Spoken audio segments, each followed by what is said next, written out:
A long time ago, and far away from here, there was a great drought.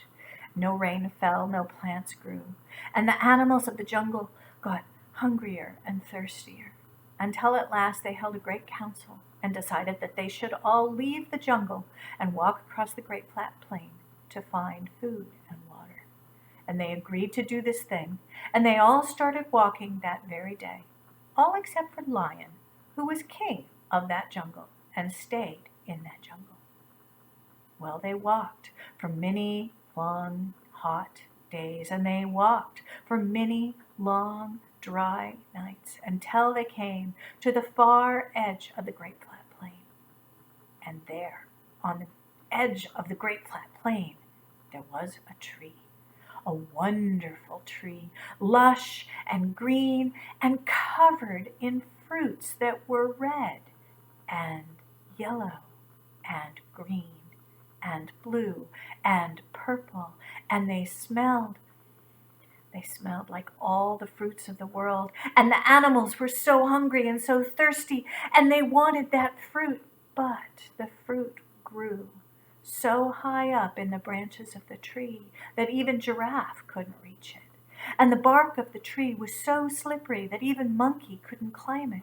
And the animals wanted that fruit, but they couldn't get to it, and they were so sad that they sat down under the tree and they cried. And when they were done crying, Tortoise spoke up. And Tortoise said, "My great, great, great, great, great grandmother told me about a tree like this, with fruit that was red and yellow and orange and green and blue and purple and smells like all the fruits of the world. And my great, great, great, great, great grandmother said that only someone who knows the name of the tree could eat the fruit of the tree." And all the other animals said, "Well, but who knows the name of the tree? We don't know the name of the tree. Do you even know the name of the tree?" And Tortoise said, "I don't know the name of the tree, but Lion does. We should send someone to ask Lion the name of the tree." Well, who could go? Gazelle spoke up, and Gazelle said, "I will go. I will run very quickly back to the jungle, and I will ask Lion the name of the tree." And they all agreed that that was a good idea. And so Gazelle took off running as quickly as she could go, and very soon she ended up at the jungle and came to the place where Lion was. And Lion spoke very politely to Gazelle and said, "What is it that you want?" And Gazelle said, "Lion, I have come to ask the name of the tree. Will you tell me?" And Lion said, "Yes, yes, I will tell you. The name of the tree is Ungalli. Now you remember it because I don't want to tell anyone else." And Gazelle said, "I won't have a chance to forget because I run so very quickly." And Gazelle started running very, very quickly across the great flat plain. And as she was running, she was saying to herself, "I am running very quickly, so I won't have a chance to forget. And everybody will think that I am such a hero, and they will be so proud of me, and they will probably sing songs about me, and it will be quite a wonderful celebration." And she was so busy thinking these thoughts that she didn't see the hole in the path.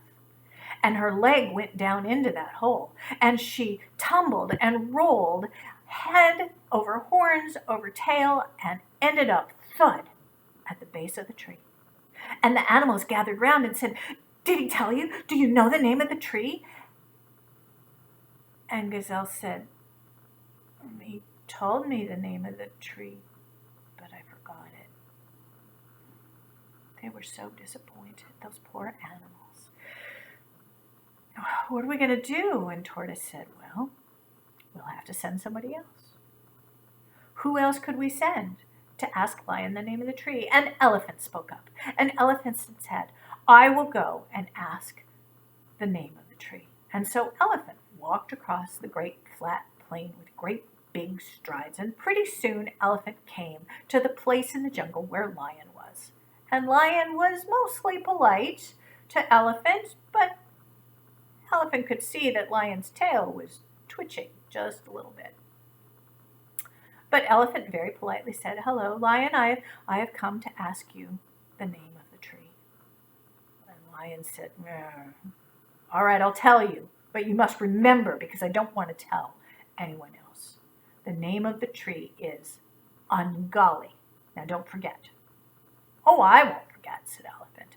I have a wonderful memory. And Elephant started walking back and thinking about her wonderful memory. Why, I can remember the names of all the trees in this entire jungle. And she started naming them. She named all of the trees in that jungle. And then when she was done, she started naming all the trees in all of the rest of Africa. And she was just about starting to name all of the trees in all of the rest of the world when her foot fell into that very same hole that had tripped up Gazelle. Oh, she pulled her foot and she tugged her foot. She tugged it. She pulled it. She finally, and the other animals saw her struggling. And just as she pulled that foot out, gathered around her and said, "Did he tell you? Do you know the name of the tree?" I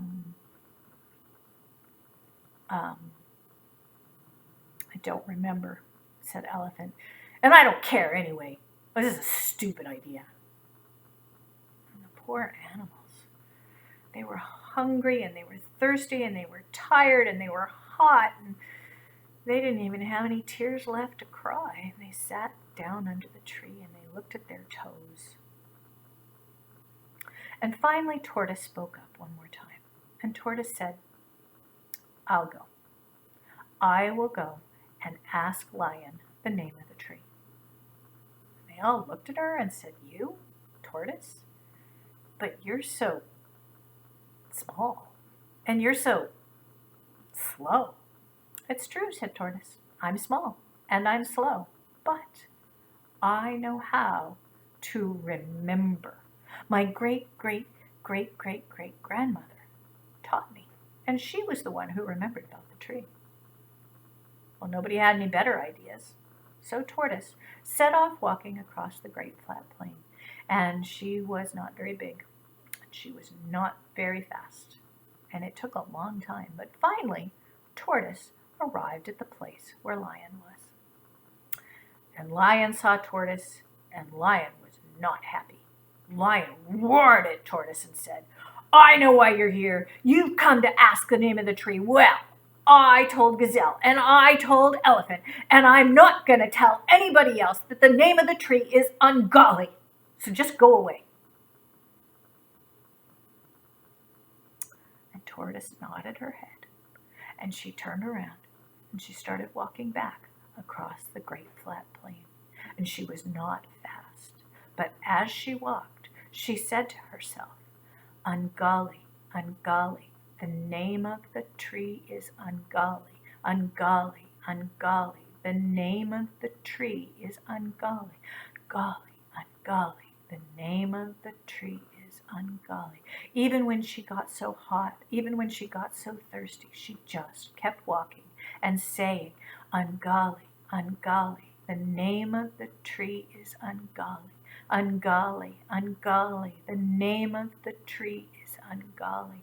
Even when she fell to the bottom of that very same hole, she just kept walking and saying, "Ungolly, Ungolly, the name of the tree is Ungolly." When she got to the tree, the animals were still sitting under the tree and looking at their toes. They didn't even see her coming. And so she walked to the base of the tree and she said in a very loud, clear voice, "The name of the tree is Ungolly." The animals looked up. The tree bent down until even the very smallest of the animals could reach the wonderful fruit that was red and yellow and orange and green and blue and purple, and it tasted like all of the fruits of the world. And they ate until they were not hungry and they were not thirsty. And then they put Tortoise up on their shoulders and they danced around the bottom of the tree and they sang the song, "Ungolly, Ungolly, the name of the tree is Ungolly. Ungolly, Ungolly, the name of the tree is Ungolly," so that they would not forget. And they never have to this very